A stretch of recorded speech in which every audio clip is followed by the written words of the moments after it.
नमस्ते सदा वत्सले मातृभूमि। जय हिंद दोस्तों। आज की टॉप हेडलाइंस है, रूस भारतीय वायुसेना के लिए तैयार हो रहे भारत सुखोई MKI में अब नए इलेक्ट्रॉनिक वॉरफेयर सिस्टम को लगाकर देगा।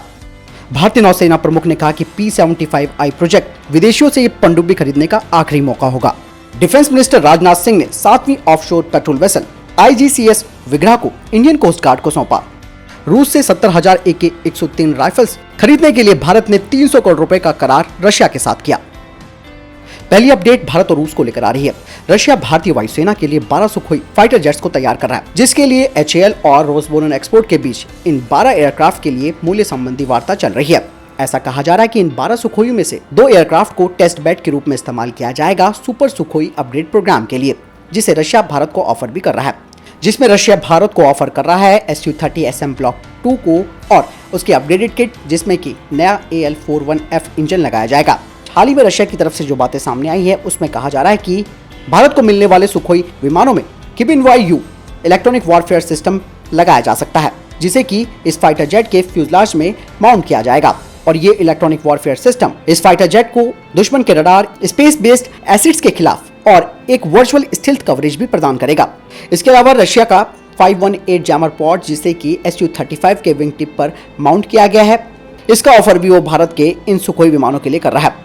हालांकि ये जो 518 जैमर पॉड हैं, जिन्हें Su-35 की विंग टिप पर लगाया गया है, यानी कि माउंट किया गया है, तो इससे वजन की वजह से इस एयरक्राफ्ट का सिमुलेशन पेलोड कम हो जाता है। ये 12 अतिरिक्त Su-30 पर Su-35 integrated digital control system लगाया जाएगा, जो कि Su-35 पर भी लगाया गया है। इसके अलावा आपको मालूम ही है कि 40 किलोमीटर रेंज वाली RVV-MD शॉर्ट रेंज मिसाइल इसमें लगाई जा रही है, 110 किलोमीटर वाली RVV-SD मिसाइल इसमें जोड़ी जा रही है और 398 किलोमीटर रेंज वाली RVV-BD लॉन्ग रेंज मिसाइल इसमें जोड़ी जा रही है। हालांकि ये जो 12 सुखोई भारत को मिल रहे हैं वो काफी अपग्रेडेशन के साथ भारत को मिलेंगे, लेकिन यहाँ पर रशिया बार बार पिच कर रहा है कि वो इनमें से 2 जो फाइटर जेट होंगे उसका इस्तेमाल सुपर सुखोई अपग्रेड प्रोग्राम के तौर पर टेस्ट बेड के रूप में करेगा। लेकिन ये फैसला दोस्तों भारत के खुद के हाथ में, क्योंकि भारत चाहता है कि वो खुद अपने सुखोई 30 MKI को सुपर सुखोई प्रोग्राम में बदले, क्योंकि रशिया इसके लिए एक भारी भरकम पैसे भी चार्ज कर रहा है। ऐसे में ये बात भारत कितनी एक्सेप्ट करता है रशिया से, ये तो तय समय बताएगा, लेकिन भारत इसके लिए शायद ही आगे जाएगा, यानी कि रशिया के सुपर सुखोई प्रोग्राम के लिए आगे जाएगा।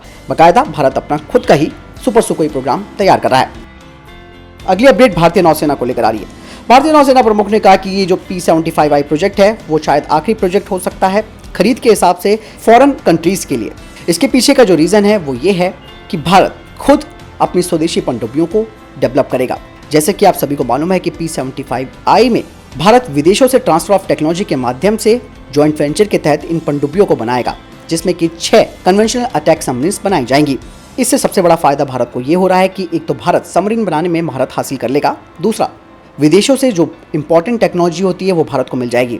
खासकर की जो सब सिस्टम लेवल डिजाइन क्षमता है वो सब भारत खुद विकसित कर पाएगा।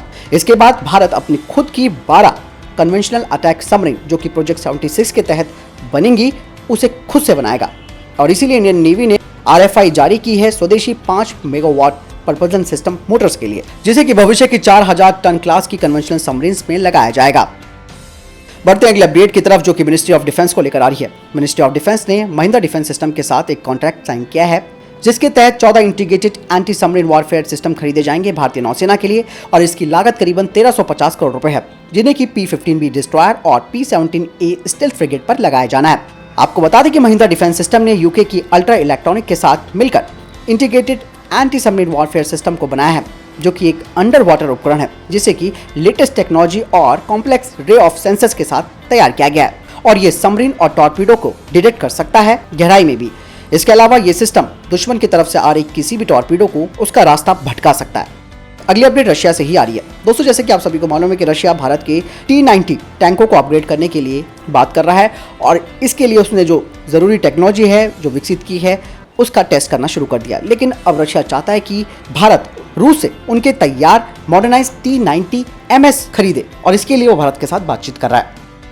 MKU लिमिटेड ने इस बात की पुष्टि की है कि उनकी कंपनी ने 1,58,269 modern composite bullet proof helmet की आपूर्ति अप्रैल 2021 में पूरी कर दी है, जो कि एक सैनिक को माइल्ड कोर स्टील और हार्ड कोर स्टील बुलेट से बचा सकती है। इसके अलावा 55,000 बुलेट प्रूफ हेलमेट्स में कम्युनिकेशन सिस्टम लगाया गया है, जिसका इस्तेमाल कमांडर्स कर पाएंगे।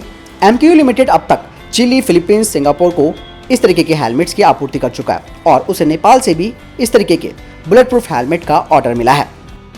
रक्षा मंत्री राजनाथ सिंह ने इंडियन कोस्ट गार्ड को 7वीं ऑफशोर पेट्रोल वेसल को सौंपा है, जिससे अब इंडियन कोस्ट गार्ड के पास 157 जहाज और 66 विमान हो जाएंगे। चेन्नई में रक्षा मंत्री राजनाथ सिंह ने स्वदेशी रूप से निर्मित निगरानी पोत विग्रह को भारतीय तटरक्षक बल में शामिल कर दिया है। इस पोत को बोर्डिंग ऑपरेशन, खोज और बचाव, इसके अलावा कानून परिवर्तन और समुद्री गश्त के लिए एक ट्विन इंजन वाले हेलीकॉप्टर और 4 हाई स्पीड नौकाएं ले जाने के लिए भी डिजाइन किया गया है। आपको बता दें कि इस ऑफशोर पेट्रोल वेसल को भारत की कंपनी L&T ने बनाया है। इसका डिस्प्लेसमेंट है 2200 टन का। इसके अलावा इसमें 40 mm की बोफोर्स गन और 12.7 mm की stabilised remote control gun with fire control system से ये लैस है। भारत ने इमरजेंसी प्रोक्योरमेंट के तहत रूस से 70,000 AK-103 राइफल खरीदने का करार कर दिया है। ये करार रक्षा मंत्रालय ने देश की सशस्त्र सेनाओं के लिए किया है, लेकिन ऐसा कहा जा रहा है कि इसमें से ज्यादातर राइफलें भारतीय वायुसेना को दी जाएंगी। भारतीय वायुसेना को 1.5 लाख से अधिक नई असॉल्ट राइफल्स की आवश्यकता है। जानकारी के मुताबिक रूस से 70,000 AK-103 असॉल्ट राइफल खरीदने के लिए पिछले हफ्ते करीबन 300 करोड़ रुपए का कॉन्ट्रैक्ट किया गया था। दरअसल भारत ने वर्ष 2019 में रूस के साथ अमेठी में ऑर्डिनेंस फैक्ट्री बोर्ड के कोरबा प्लांट में 7.5 लाख AK-203 राइफल बनाने के लिए करार किया था, लेकिन ये प्लांट आज तक AK-203 राइफल का बनाने का काम शुरू नहीं कर पाया। यही वजह है कि भारत ने 70,000 राइफलें सीधे रूस से खरीदने का फैसला किया। माना जा रहा है कि ये AK-103 सीरीज की ये राइफलें भारत की पुरानी पड़ रही इंसास राइफल्स की जगह लेंगी। AK-103 AK-47 का अपग्रेडेड वर्जन है। ये राइफल गरुड़ सुरक्षा बलों को भी प्रदान की जाएंगी, जो कि देश भर के एयरबेस में तैनात हैं। काबुल एयरपोर्ट में आत्मघाती हमले के बाद अमेरिका ने इस्लामिक स्टेट के गढ़ पर हमला बोल दिया। हमले में इस सबसे कट्टरपंथी संगठन के आतंकवादी को मार गिराया गया। इस हमले को अंजाम दिया गया रीपर ड्रोन से, जिसे अमेरिका का ब्रह्मास्त्र कहा जाता है, और ऐसे पहली बार नहीं है जब इस्लामिक स्टेट की अड्डों पर ड्रोन से हमला किया गया हो। करीबन 20 साल पहले अमेरिका ने इस अचूक हथियार का इस्तेमाल किया। वक्त के साथ ये और ज्यादा सटीक होता गया है। एक रिपोर्ट के मुताबिक 80,000 से ज्यादा सर्विलांस ड्रोन और करीब 2,000 अटैक ड्रोन अगले 10 सालों में दुनिया भर में खरीदे जाएंगे। भारत भी इसको खरीद रहा है और हाल ही में अमेरिका से इसकी कीमत, रखरखाव और टेक्नोलॉजी ट्रांसफर को लेकर $3 अरब की डील पर भारत ने अपनी मंशा को साफ कर दिया है। हंटर किलर कहे जाने वाले इन ड्रोन्स का इंतजार भारतीय सेना को भी है, जो कि 40 घंटे तक उड़ान भर सकते हैं और बॉम्ब भी ले जा सकते हैं।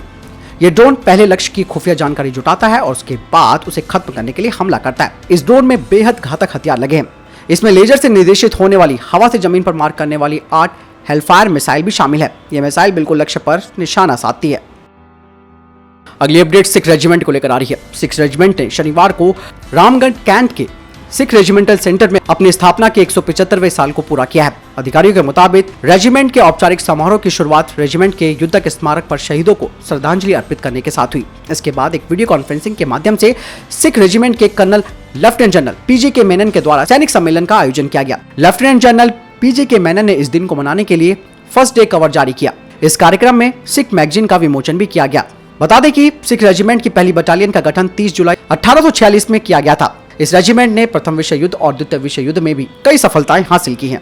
भारतीय सेना की सिख रेजिमेंट का गौरवशाली अतीत रहा है। सिख रेजिमेंट के जवान अपने अदम्य साहस के लिए जाने जाते हैं। सिख रेजिमेंट और सिख लाइट इन्फेंट्री की वॉर क्राई, जो बोले सोनिहाल, सत श्री अकाल है। तो दोस्तों, ये थे अभी तक के टॉप डिफेंस और स्पेस अपडेट। वीडियो के संबंध में कोई प्रश्न, जवाब या आपको कोई सवाल है, आप कमेंट सेक्शन में लेकर जरूर पूछ सकते हैं। बहरहाल इस वीडियो के लिए इतना ही। मिलता हूं नई वीडियो के साथ। ख्याल रखिएगा अपना, चैनल सब्सक्राइब करना ना भूलिएगा। नमस्कार, जय हिंद, वंदे मातरम।